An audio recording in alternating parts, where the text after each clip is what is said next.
Hi అండి, అందరికీ good morning. ఏదైతే నైట్ వచ్చిన ఆర్డర్ అనమాట. ఒకటి చికెన్ కర్రీ, 2 పులిహోరలు. ఇంకా అప్పుడు ఆపేద్దాం అనుకున్నాను అనమాట. ఎండ్లో ఫోన్ పట్టుకున్నాను.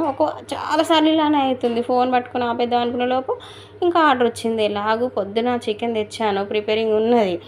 ఇంకెందుకు ఆపడం, క్యాన్సిల్ చేయడం ఎందుకు, మామూలుగా 500 ఆర్డర్ కదా అన్నట్టు. అప్పుడు చేసేసరికి ఎంత టైం అయింది, గబ్బు చీకటి 11 అవుతుంది. ఇంకా చేయక తప్పదు కదా, టకా రైస్ కొంచెమే ఉండే. మళ్ళీ అప్పుడు రైస్ వండుకొని 2 పులిహోరలకు పోపు వేసాను, కలిపాను.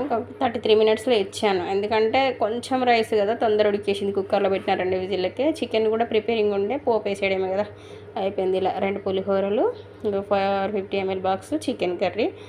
ఇలా ఆర్డర్ అయితే డెలివరీ పర్సన్ అయితే ఎప్పుడో వచ్చిన్నాడు. మొత్తం అయిపోయేసరికి 33 మినిట్స్ అయింది. చూడండి, వీడియో ఇచ్చాను మొత్తం, స్క్రీన్ షాట్లో ఉంటుంది. ఓకే.